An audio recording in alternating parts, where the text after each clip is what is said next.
see we have a Gilbreth with us. I hope I don't say anything too far off the mark. Good morning.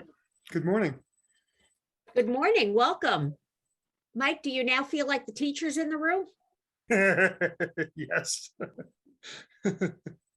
My dad was John, the number 10 of the 12. Wow. Well, I'm glad you've joined us today. Should be an interesting conversation. I am excited to see you all. It's been a while. It was early December that we were last together, and I've really missed these programs. And so I'm delighted to have you all back. We now have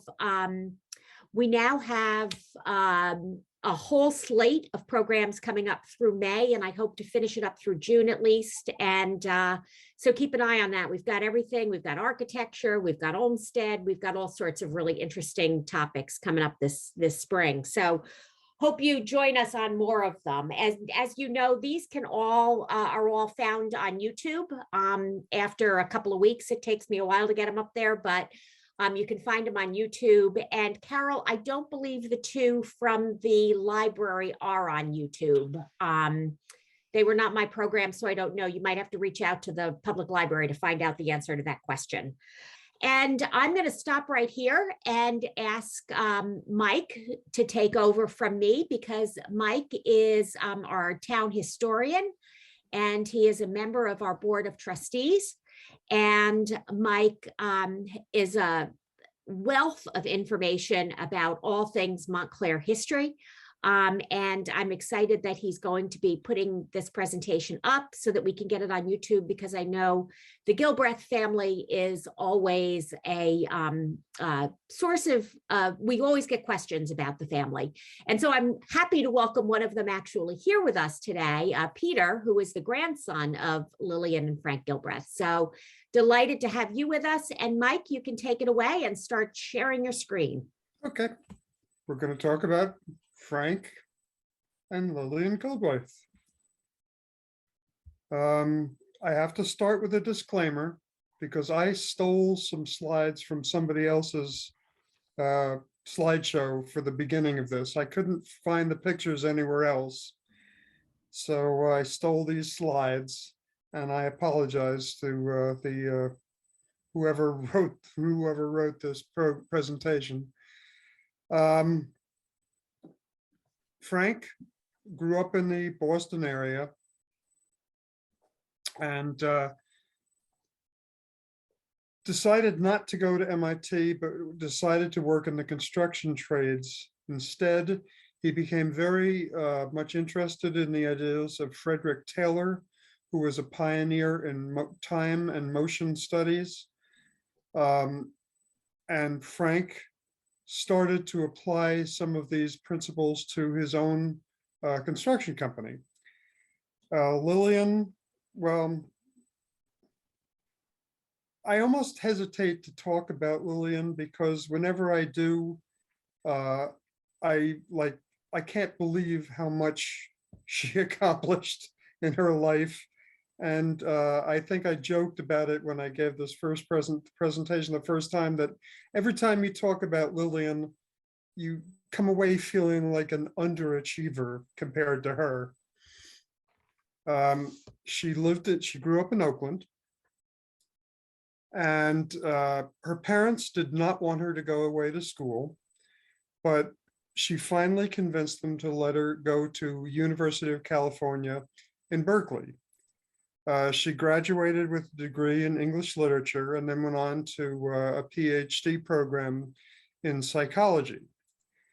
Now, in 1903, her family wanted her to go to Europe. And at that time, a young lady would not go to Europe unaccompanied.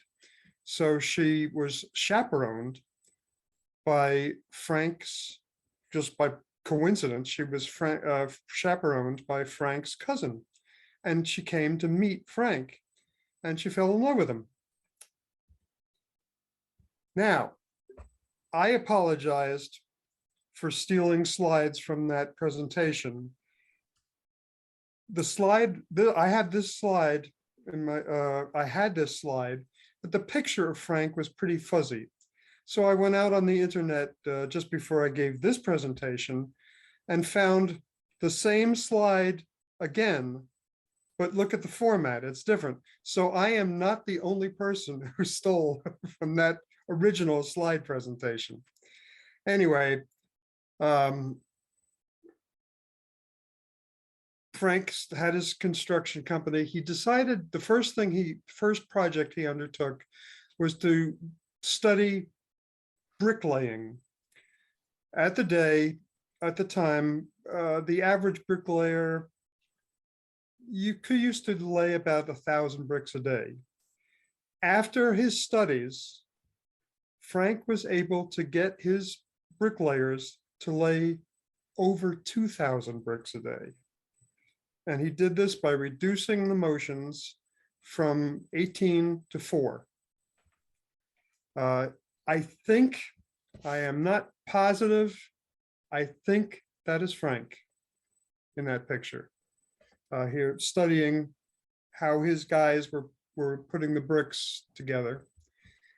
He wrote a book, of course. He wrote several books throughout his life. If you can see in the picture on the right, the way bricklayers used to lay bricks involved a lot of bending over and a lot of wasted motion and a lot of fatigue. What Frank brought to the party was a new system where everything was laid out very carefully for the bricklayers so that they could do their job much more efficiently with a lot less steps. Primarily, he invented a new scaffolding system. This is a picture of it here on the left. And here's a kind of, unfortunately, I couldn't get a better picture of this. Picture of the same scaffold. We're talking about 1904 here, so the photography was not always great. 1904, 1905, not always the best. This is the patent, the picture for the patent that he applied for. And what happened here is the laborer who was bringing the bricks up the ladder could stand on the bottom platform and then place the bricks carefully so that they will all be in the right orientation. When the bricklayer actually got to them, he would place it on the top platform. The bricklayer would stand in the middle platform, and then he would have less, he wouldn't have to bend over so much. He could much more easily place the bricks on the wall he was building. And here is just another contemporary picture, not the best quality. Couldn't find a better quality picture. Frank's business really took off when he built this building for MIT. He built this building using his techniques he had developed and built it in unbelievable record time, way ahead of schedule. And this really launched Frank's business. Now, Frank also became more interested in the time and motion portion of the business. He kind of stepped back a little bit from construction and started to get more seriously involved in time and motion study. And what he would do, and Lillian joined him, is they would put lights on study subjects. So, and they would you can see here in the background, there's a graph, and they would do time-lapse photography, and they could actually see the motions that a person went through in order to achieve whatever. Well, they study all kinds of things, from cooking to typewriting to building. They studied motion in a variety of fields. And this is kind of what the finished picture would look like. This is called, what do they call it? Yeah, Oh, it doesn't matter. Oh, photo painting is what they called it. Do not know what this subject is doing, but you can see the same technique where they can follow the lights. The grid marks allowed the Gilbreths to see if there was any overreach or wasted motion. That Fred Taylor, when he developed the science of time and motion study, very interested in reducing the number of steps a worker would do to accomplish something in order to speed up the process. And that was very much for the benefit of the company that hired Fred. The Gilbreths also wanted to reduce the number of steps that a person took, but they were much more concerned about using each step more efficiently. What they were really interested in doing was trying to eliminate waste and fatigue. Unlike Fred, who just wanted to reduce steps, they wanted to improve the process and improve the tools that were being used to make it easier for the person to do the job. I told you they actually went to study typewriting, and you can see in the background a clock, a special clock that they made for this time-lapse photography. It says Gilbreth on it. Here is another subject typing, but using the Gilbreth clocks and the grid system so that they could really study each individual motion that the person made. Just some pictures of Frank in his office. He passed away. He was on a trip to New York. He passed away. We walked from their home down to the Lackawanna station on Bloomfield Avenue and Grove Street. He got an idea, and he went into a phone booth to call Lillian. He had an idea. They were working for Lever Brothers at the time. And he had an idea, and he started to tell Lillian the idea and just stopped. Lillian heard a thump, and then a few minutes later, the operator came on and said, well, the party you were speaking to has just hung up. Frank had a heart attack and passed away. He was scheduled to go to Europe a couple days later. Lillian had to honor that commitment. Part of their motion study involved, they developed a system of symbols to represent each possible step in every activity. They called them Thurblegs, and which was an actual play on the Gilbreth name. If you played a little bit around with it and reversed this portion of their name, you come up with Thirdlegs.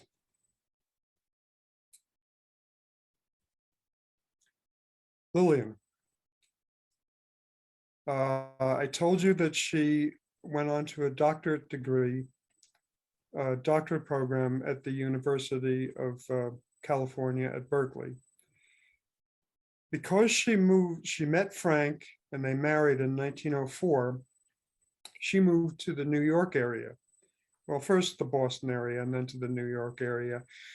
Even though she had completed all the work, her dissertation, she had defended her dissertation, she completed all the work for a doctorate in psychology, the university refused to grant it to her because she no longer lived in the state of California. So, no problem. She went to Brown and took a whole new doctoral program in the field of business science of management, which she was becoming interested in anyway. She was involved in many, many projects during her life, but she became famous for her work in designing kitchens. In 1929, shortly after Frank passed away, she got involved in a project called the Kitchen Practical.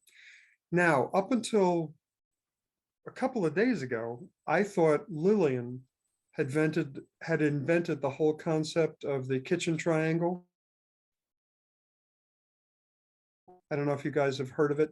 It's where the stove, the refrigerator, and the sink are supposed to be in a triangle and no more than 21 feet away from each other.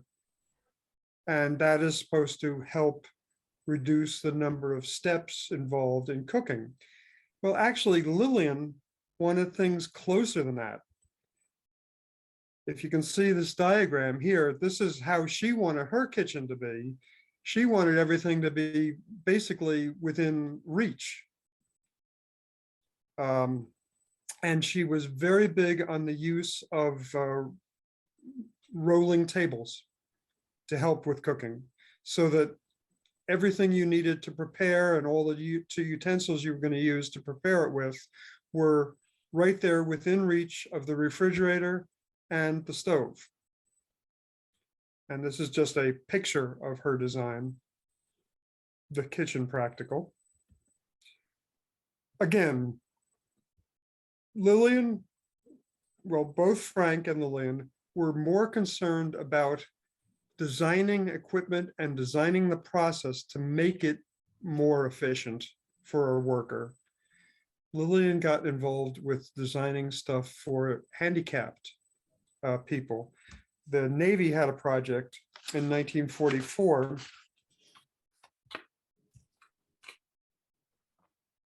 was called Normal Lives for the Disabled. Lillian became very involved with that.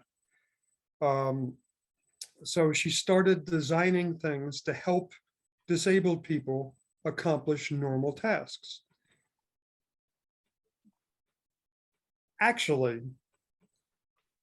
her ideas about cooking did not sit well with kitchen manufacturers, people who made kitchen cabinets, people who made kitchen appliances. Lillian wanted to customize everything so that it would fit the capabilities of the cook. If the cook was small, she wanted the counters to be small. She wanted to be everything, make it easy for a smaller person to do the job. If the cook was tall, she wanted everything to be customized to be tall and make it easier for the person to reach everything. Well, kitchen appliance manufacturers and kitchen manufacturers didn't really like that idea. They wanted to standardize everything. So her ideas about cooking did not really take hold. They weren't really popular with the kitchen manufacturers, and appliance manufacturers. But her ideas about helping the handicapped have really influenced the science of helping the handicapped people. And we're getting back to the photo painting. This is just a picture of a guy cooking goulash and the steps involved. Again, a picture of Lillian. At first, Lillian took over Frank's business.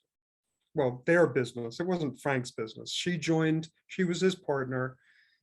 He passed away. She took over the business.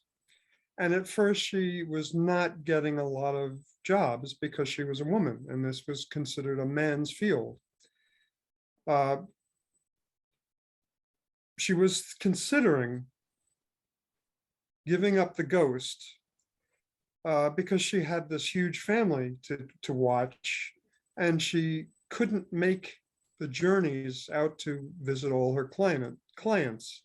So she started a school where she could pass her ideas along to clients and businesses.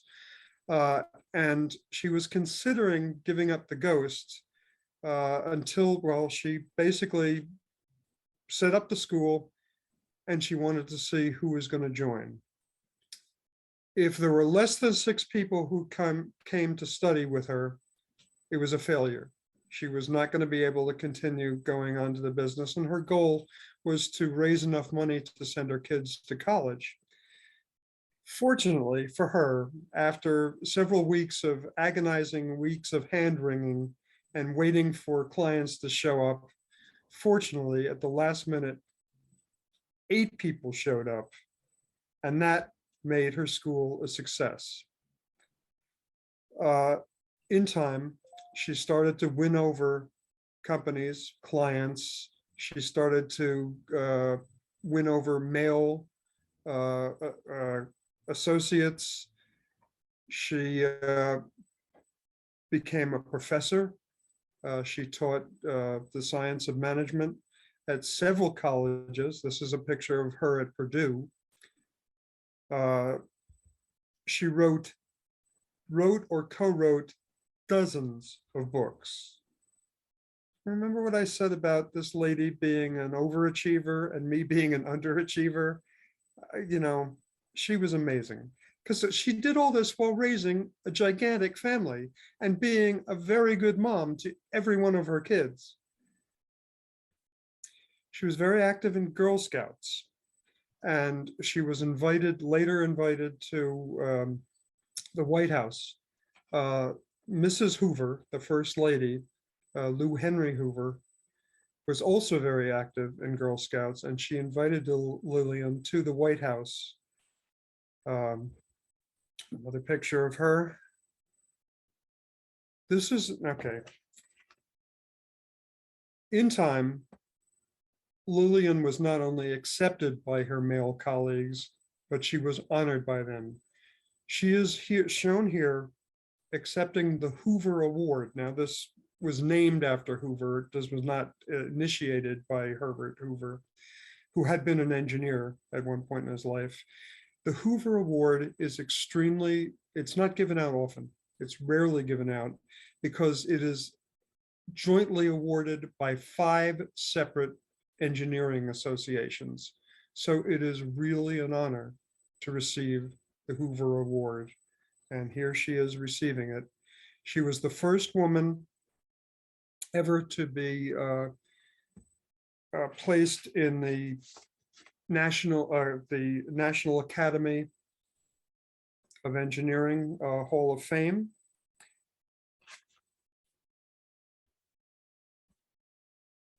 Here she is christening Gilbreth Hall, which is the Math and Science building at the Rhode Island University.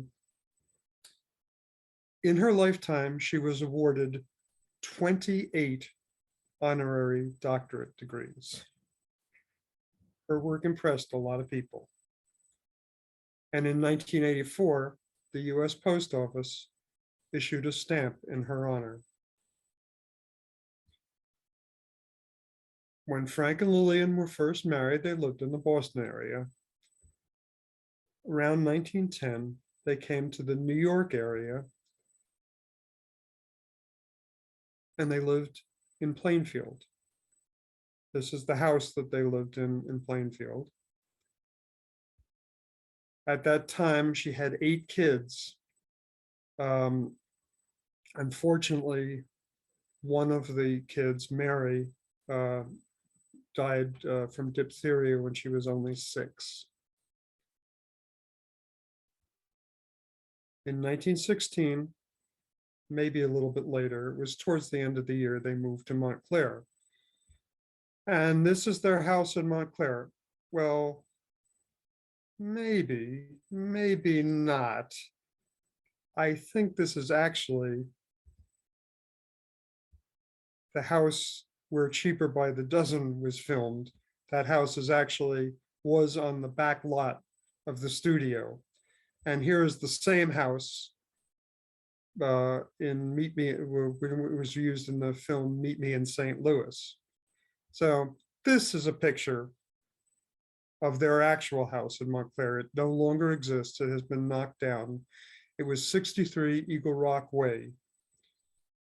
And here's another picture of it. As I said, the original house is gone.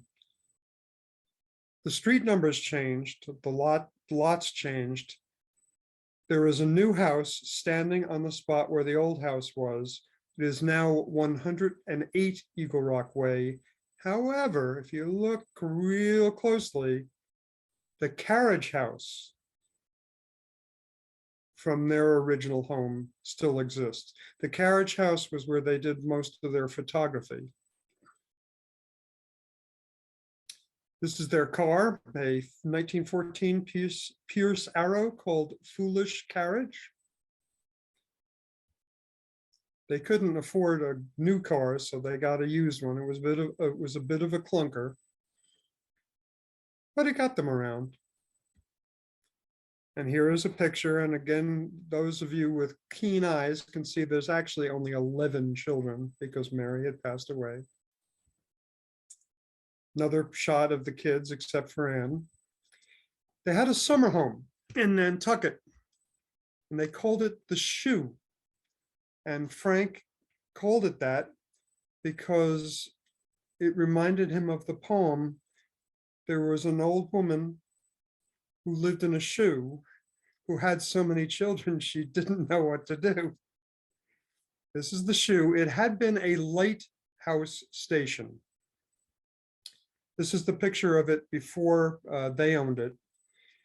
In Nantucket, they had a system where they had two lighthouses. One was smaller, one was larger. The first one had a white light. Then behind it, closer to the harbor entrance, they had a bigger one with a red light.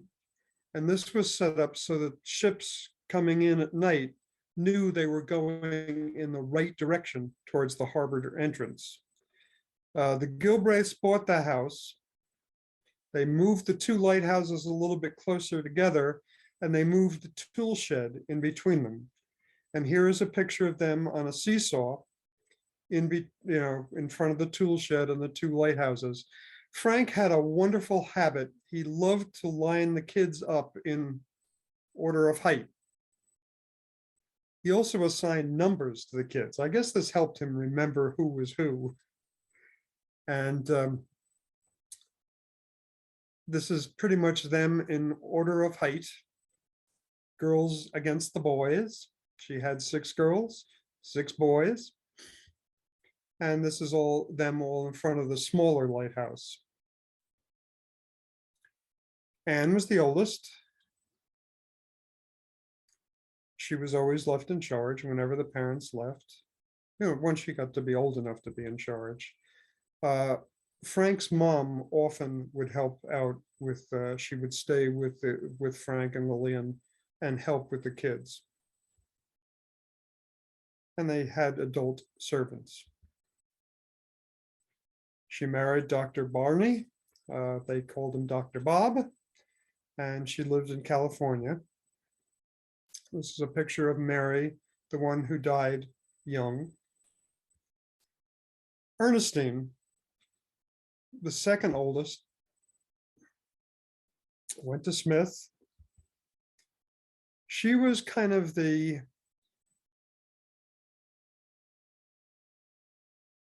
organizer of many, she was kind of the organizer of many of their events. She was very good at typing. They had a typewriter called Moby Dick, and she could type by touch very quickly, even with blank keys. She didn't have to look at the keys. She knew just by feel what she was typing. She did not get along real well with their manservant, Tom, and he figures prominently in both of the books about the Gilbreth kids. Tom Greaves, his name was. He called her the princess, sometimes a little sarcastically. And it was basically Ernestine who, what happened after their father died, they had a cook, Mrs. Cunningham. They had to tighten their belts when Dad died. There just wasn't enough money to go around. So they had to let the cook go. And Tom, who didn't know very much, Tom, who pretended to know a little bit about everything, not only became the gardener and the servant, the manservant, but he became the cook. And Ernestine had to help him learn how to cook. Okay. I'll just let you read what's here. I don't need to actually say it. She is the co-author of the book Cheaper by the Dozen and Bells on Their Toes. And I want you to see the way that is bells, meaning young women who had to be on their toes to catch men. This was not about ding-a-ding-a-ling bells on their footwear. Translated into numerous languages. This is French. I think, I don't remember what this language is. And this is the title of Cheaper by the Dozen in Finnish. I don't know. Does anybody know how to pronounce that?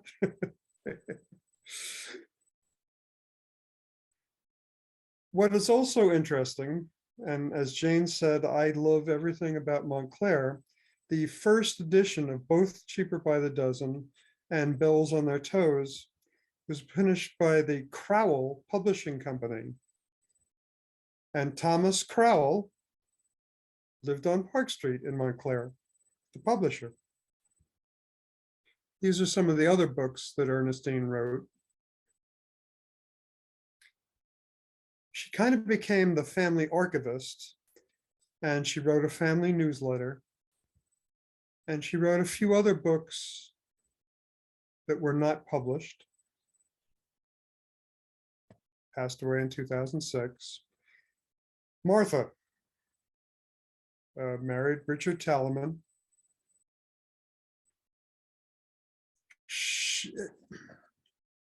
Frank was always trying to teach the kids. This is Frank Sr. now. Always trying to teach the kids, always trying to get them to exercise their minds, even when they weren't sitting down with a book and studying. So at the table, he would often pull out math problems, and the kids had to solve them, those problems in their heads. And she was the best at mental math. There were little rewards for the ones who had the answer correctly. She was the budget keeper. And I think I told you that just before he died, well, Frank died just before he was supposed to go to Europe for a conference on time motion study. Lillian had to honor his commitment, and she had to leave the kids. This is just days after Frank died.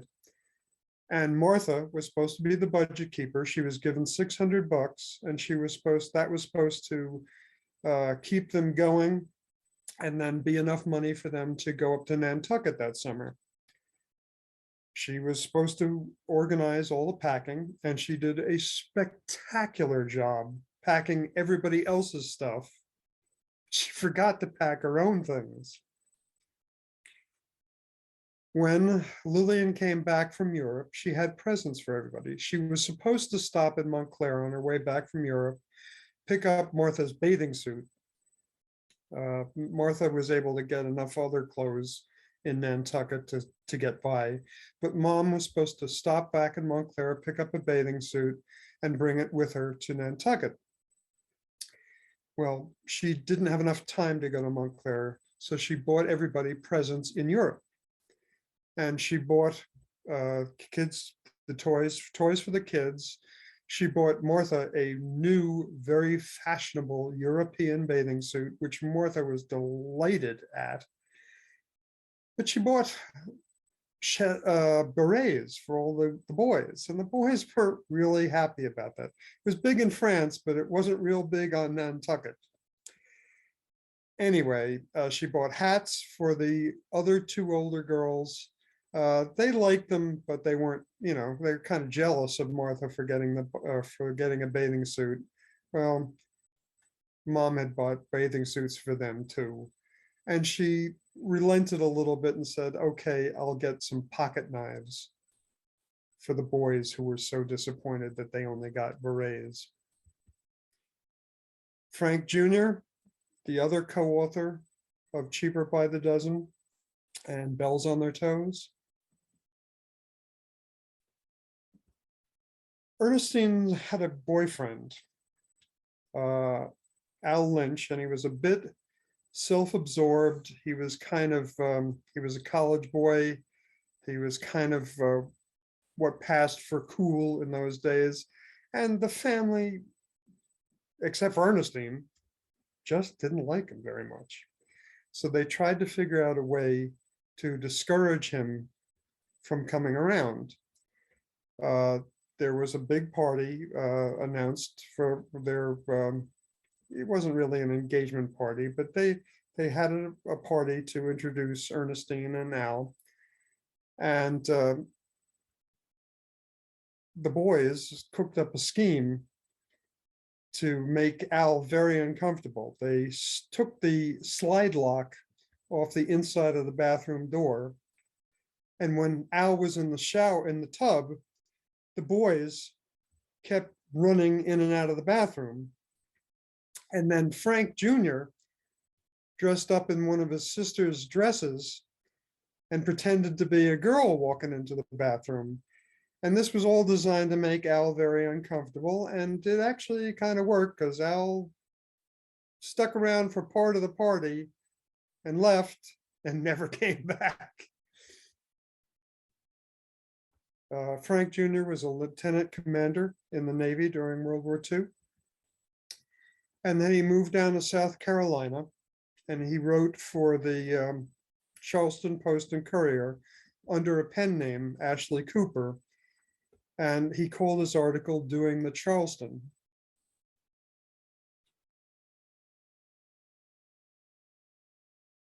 These are some of the, again, the books that he wrote. He continued writing after he wrote Cheaper by the Dozen and Bells on Their Toes. He especially loved going back to Nantucket, and he wrote about Nantucket. And it's just some of the other books he wrote. Frank, with Bill and Martha, after Foolish Carriage died, they were college kids or high school kids and college, college age and high school age. And they decided to buy an old car. All they could afford was this beat up old Model T with no roof. When Lillian was invited to Washington, D.C. to meet the Hoovers, she took the train and the boys took the Model T. They had 2 flat tires. Even though it was a beat up old model with no roof, they managed to do something to the engine to make it go fast. And they were doing 60 miles an hour when a cop stopped them. And the cop found it extremely hard to believe that these kids in this beat up old car were on their way to meet the president. Eventually, they got him to believe them. But it started raining. And they're in this car with no roof, driving to Washington, D.C. in the pouring rain. Frank had proudly purchased what was considered in vogue at the time, one of a kind of light tan, wide lapel, heavy material tan coat. Mom didn't like it too much. Frank was real proud of it. Anyway, they get to Washington. Mom sees what a mess these guys are because they've been out in the rain for hours. She gets an iron from the hotel and starts pressing all their clothes. Whether it was by accident or not, she burned a hole in Frank's suit that she didn't like very much. Coincidence? I don't know. Maybe it was, maybe it wasn't. She managed to run out. They managed to run out and buy him a new suit, which we liked almost as much as the old suit, but it was much more conservative and much more to Mom's liking. So they met the Hoovers Frank met the Hoovers in a brand new suit. Again, some of the other books that Frank wrote. This is Bill. He also served in the Navy during World War II. The family had a practice of holding family councils. Dad was the chairman, Mom was the vice chairman, and they would discuss issues at hand using all of the parliamentary procedure and Robert's Rules of Orders. And one day at the second council, found of the second family council, they discussed buying a rug, a dining room rug. And they discussed the pros and cons, who was going to take care of it, how much it was going to afford. Mom said, I was thinking about getting one for about $100. And Frank Jr. jumped in and said, well, what about 95? They voted on it. Okay, we're not going to spend more than $95 for this new rug. Well, then all of a sudden, people started wondering, well, what are we going to do with that extra $5? And it was Bill who decided that they would get a dog. That created quite a bit of confusion because Mom and Dad knew how much work a dog was going to be. The kids wanted the dog anyway. They did buy the dog. It turned out to be a terrible problem. Shed all over the place, created all kinds of havoc, bit the mailman. Typical story. And guess who ended up taking care of the dog that they didn't want in the first place? Mom and Dad ended up taking care of the dog. The kids didn't. He was a bit of a mischief maker. One time they were sitting, Frank was trying to fix something under the hood of Foolish Carriage, and Bill sat at the horn and blasted it in his father's ear while he's under the hood. And of course, he smacked his head on the hood when he jumped up. This was kind of it was mischief, and you have to realize Bill was pretty young at the time. They went to Oakland to visit Grandma and Grandpa, and the Mollers had a Chinese chef. Bill, the chef, was checking a cake that was in the oven. Bill snuck up behind him and pushed him into the hot oven, and then started making fun of him in a fake Chinese accent. That didn't really go over too well, and the cook was burned and was pretty darn pissed. Bill used to like to climb under the dining room table, and when Frank's sister Aunt Anne visited, he would pretend to lick her legs and pretend to be a dog, and then run away. He would lick her legs, then back off. Eventually, Aunt Anne trapped him like a bear trap in between her legs and yanked him up by his hair and said, I knew you weren't a dog. He also tricked Tom into drinking the glass of orange juice with castor oil.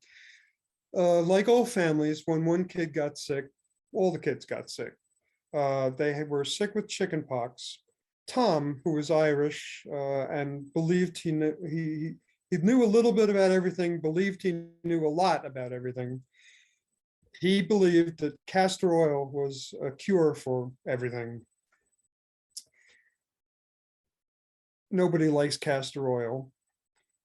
So Tom mixed it into orange juice and started handing it out to the kids. Bill adamantly, no, I don't want this. It's castor oil.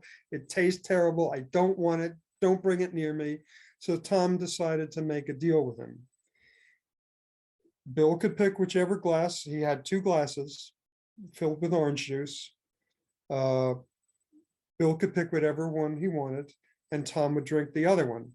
Now, Tom tried to fool Bill by pouring a little salad oil on top of one of the glasses, and that just floated to the top. The other glass he had stirred real hard. He tried to mix the castor oil into the orange juice, and so there were only a couple little bubbles of oil on the top. Tom figured that Bill was going to go for the one with just a little bit of oil sheen on top, thinking, and then be fooled by the not taking the salad oil.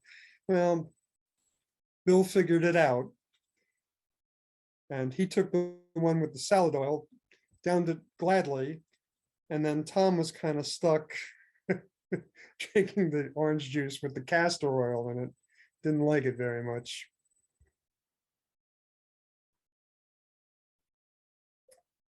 Bill moved to Bloomfield when he married his wife. Lillian and the remaining kids also moved there, but they moved to a different house in Bloomfield. Bill worked in, oh, sorry, but Dan, I'm sorry, did I get mixed up? Yeah, okay. This is little Lillian, named for her mom. When she was 8, at one of the very famous family councils, Dad offered a job to the kids, and the one who bid the lowest price could get the money. Well, Lillian was trying to save for a pair of roller skates, and she really wanted the job. So she bid 47 cents, which of course was the lowest bid, to paint the backyard fence, the back fence. Well, she was 8. It took her 10 days to paint the fence. And the older kids and the parents kept discussing, they were looking out the window at her struggling to paint this fence. Should we help her? Should we not help her? Dad was adamant. No, she has to learn how to honor her commitments, so she has to finish. After the 10 days was over, Lillian kind of disgustedly said, well, I'm done now. Where's my 47 cents? Dad reached into his pocket, gave her 47 cents. But when she got to bed that night, she found a brand new pair of roller skates under her pillow.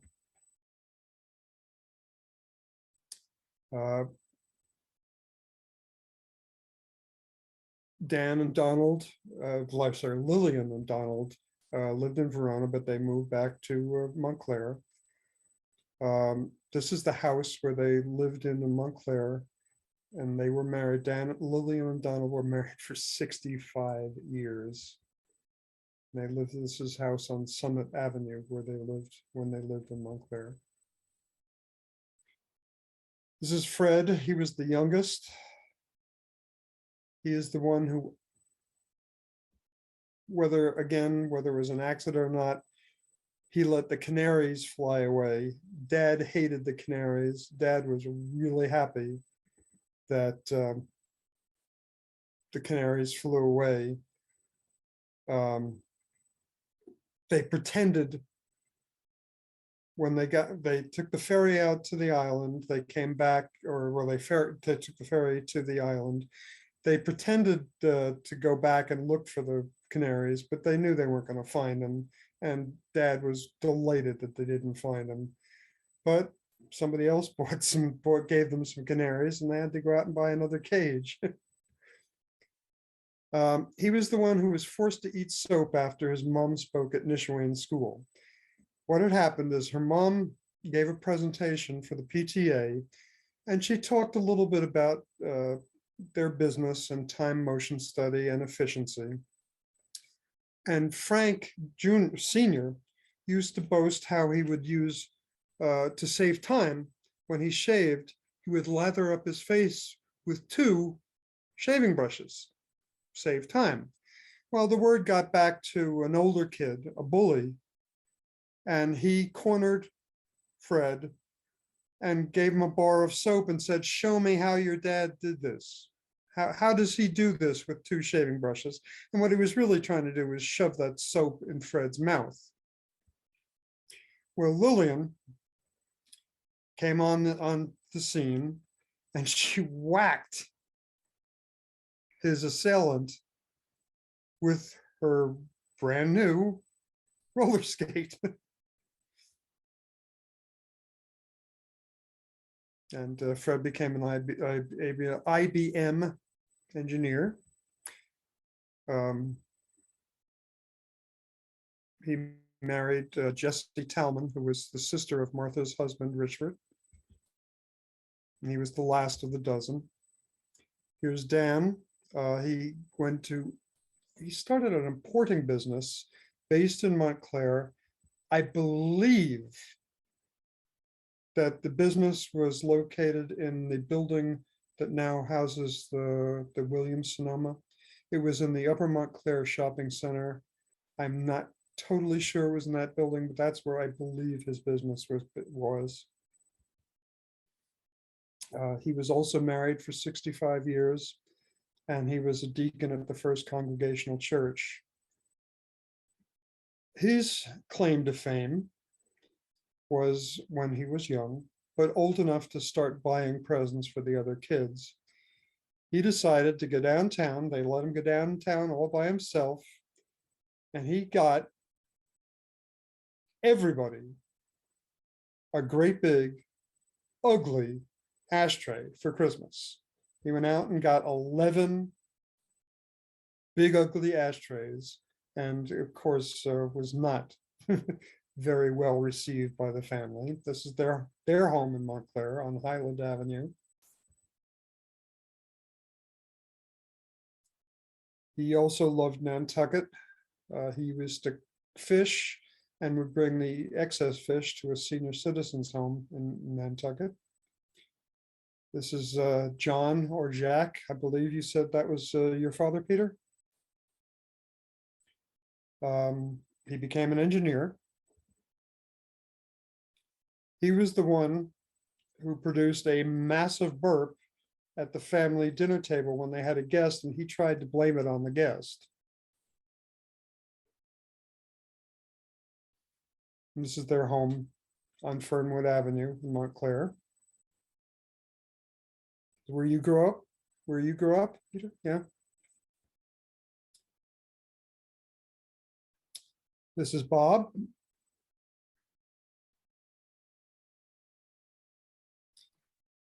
Sorry about that. Yes, that's Well, you shook your head. He was the one who jumped on the train of Anne's wedding dress and held up the procession. And it was his baby at the christening who reminded everybody of Frank Sr. Now, Frank Sr.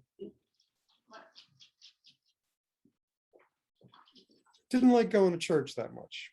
He would go for christenings, he would go for Christmas, he would go for Easter, but basically he didn't like going to church that much, and church made him squirm a little bit, just like the little baby at the baptism. So that's why he reminded everybody of, why the baby reminded everybody of Frank Sr. Frank used to love to, he thought, although he didn't want to go to church that often himself, he did think it was important that the kids all went to Sunday school. So he would drive mom and all the kids to Sunday school, and then he would sit in the car reading the paper while they were in on Sunday school.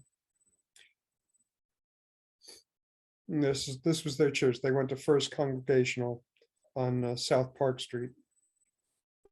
Fullerton, sorry. South Fullerton. He lived in New Hampshire, became a teacher, was elected to the New Hampshire State Legislature. Jump back to Bob and Barbara. They ran a B&B on Nantucket called the Anchor Inn. That really was what Frank Jr.'s book Inside Nantucket was all about their adventures and misadventures running the B&B. This is Jane. She met her husband at Montclair High School.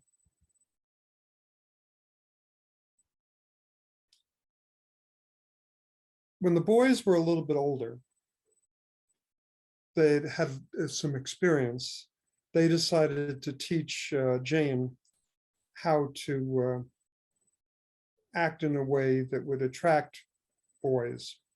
So they taught her how to flounce her dress when she sat down, and they taught her how to smoothly exchange partners at a dance. She was also the one who slapped Ned Morris when he tried to kiss her. And she opened a restaurant in California. I went through the two books, Cheaper by the Dozen and Bells on Their Toes, and tried to figure out who the characters were. Tom, who we've talked about a few times and was really featured quite heavily in the two books. His name was Tom Greaves. Oops. And that was his real name, Tom Greaves. They had a cook before Frank Sr. died, Mrs. Cunningham, and that was her real name, Agnes Cunningham. After Tom became sick, Lillian hired an energetic colored woman. She never named her. That, of course, was not her name, but her real name was Rebecca Gins. I did find that information in the census. Mrs. Bruce was a neighbor of hers who had 8 kids. That was not really her name. Her name was Catherine Hughes. Dr. Burton also appeared several times. There was no Dr. Burton in Montclair. However, there was a Dr. Butler. The principal at Nishawane, in the book, she's called Mrs. Bilsop. Her real name was Clara Gilnack. She was a real person. These are other people from the books who I couldn't find out who they were.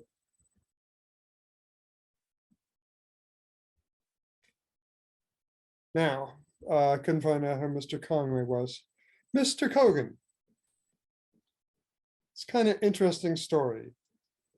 There was a Cogan who was a photographer who lived in Bloomfield. Couldn't find one in Montclair. The interesting story about Mr. Cogan, well, it's an interesting story about a lot of things. This is back when Frank was still alive.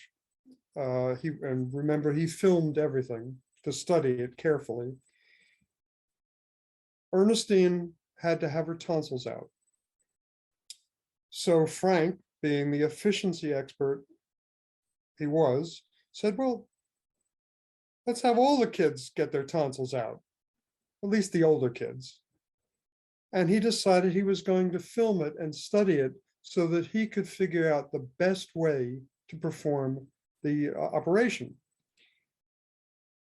Mr. Cogan was assigned the job of filming this thing. You know, it wasn't all the kids, but I think 5 or 6 kids got their tonsils taken out all at the same time. This disturbed Mr. Cogan a lot. He kept getting, wanting to throw up. He didn't like watching operations, but Frank Sr. kept, bugging him. Keep filming, don't stop, don't leave, keep filming. Well, it turned out that Mr. Cogan accidentally left the internal lens cap on the camera. And after all that pushing, Frank kept waiting to see the film so he could study it, and there was no film. It all was blank. Mr. Cogan quit. That's how he told Frank Sr., the news, the sad news about the fact that they had not filmed any of the tonsillectomies. And it was typical, he can't quit, I fire him. So that's the way that ended. After Frank passed away, Lillian hired a stenographer to help put her ideas on paper. And there was a Nellie Butler, who was a stenographer who lived in Montclair. Lillian passed away in 1972. After the kids moved out, she lived on in this apartment on the Crescent.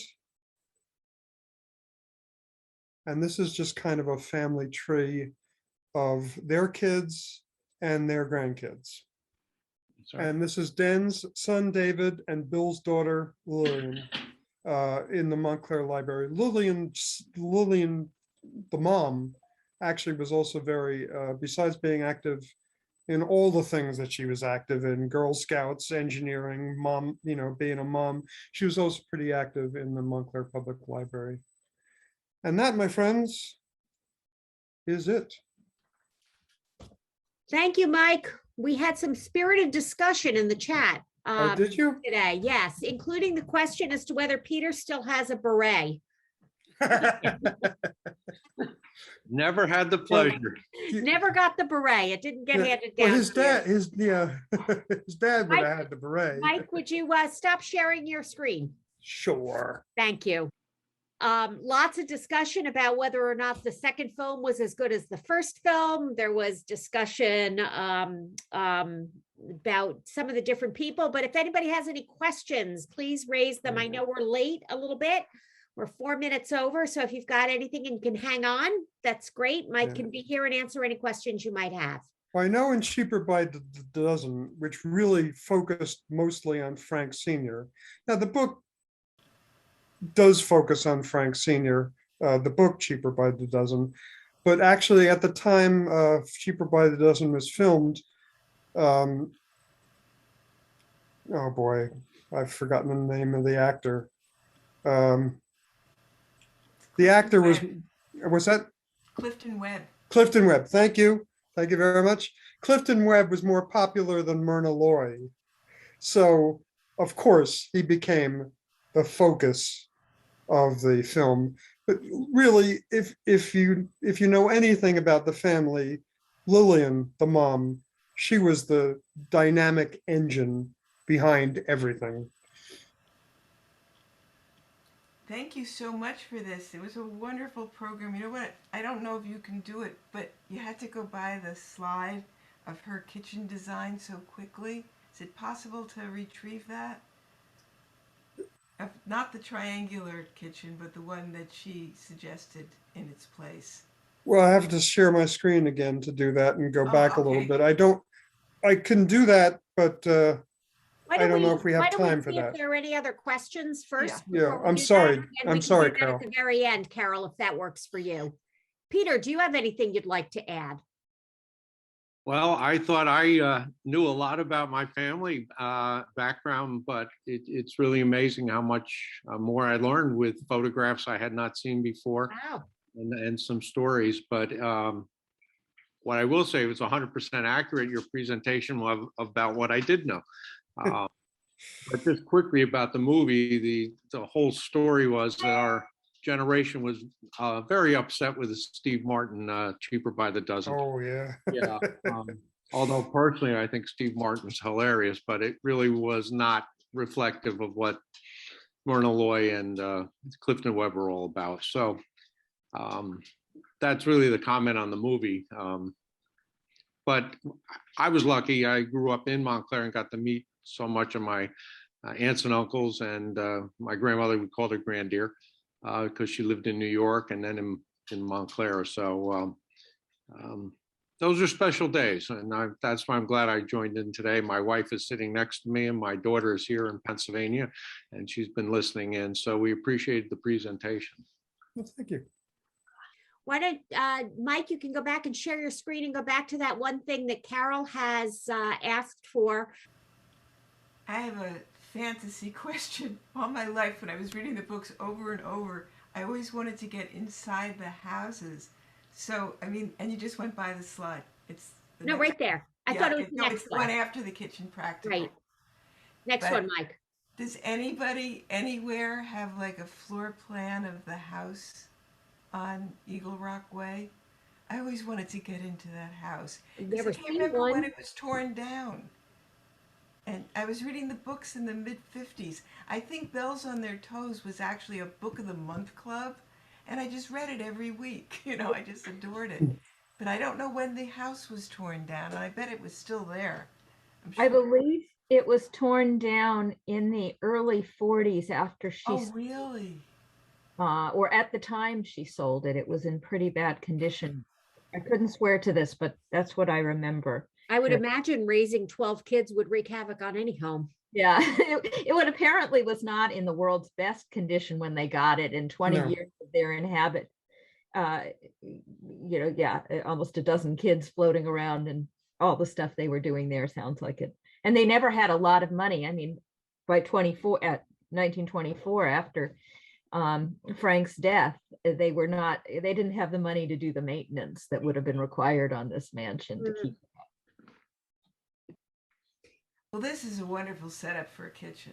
Don't you love Yeah. the planning desk? I mean, she's not talking It's about wonderful. 21 feet between the appliances. She basically is standing still and Yeah. can reach almost standing still and reach everything from where she is. What I loved was somebody in the comments section said that they can't imagine everything on wheels. That must have been quite daring with all those kids running around. Yeah. Well, Well, remember, apparently, she's not in that kitchen, first of all. this is a hypothetical kitchen. This is right. I not mean, her her kitchen. Her The kitchen kitchen was in her occupied. house was set up in the 1890s for when people had multiple servants. So actually you wanted a bigger kitchen and more space between things so that all the first servants had room to work. In around 1930, after the word started getting out about how she designed her kitchens and wanted to design her kitchen, the word got out and a film crew wanted to come and film her kitchen in her house. And her kitchen in her house, remember, Tom was the cook at that time. So Tom had the kitchen set up the way he wanted it. She had a concept for a new kitchen and a more efficient kitchen, but her kitchen actually in her house didn't actually really look like that. So just before the film crew showed up, she had to start rearranging furniture in the kitchen to be more like her concept. Tom walked in on the middle of the filming, was very upset that somebody was fooling around with his kitchen. And then also in the middle of filming, a cat jumped off one of the cabinets and onto Lillian's back. And she threw the milk and the eggs up in the air. And pretty much that disrupted the filming completely. So they ended up having to clean up the mess, kind of sheepishly finish whatever filming they could finish, and then very dutifully put everything back in the way that Tom wanted it to be.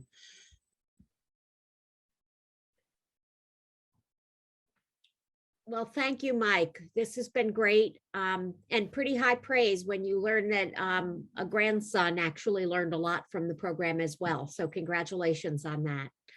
Yeah, this was terrific, Mike. I'd done a lot of research and I learned a lot of stuff too. I want to thank you. And I just want to invite people who want to learn more. I do a program called Mothers of Invention, and I do it in the persona of Lillian. And I've got a lot of programs, a number of them virtual for Women's History Month in March. And if you go to my website, I put it in the link. You can find where the performances are happening if anybody wants to jump and learn more. And I also prepared a bibliography on Lillian and on inventive women and innovative women. And It's a pretty sizable bibliography. yeah, yeah. So there's a lot of material out there if people are interested. Well, thank you all, and hope to see you again in 2 weeks. Take care, everybody. Thanks, Mike. Great job. Yeah, thanks, Mike. Terrific job. And thanks, Jane, for organizing all of these. Thank you, Carol. Glad you're on again. Mhm. Bye-bye.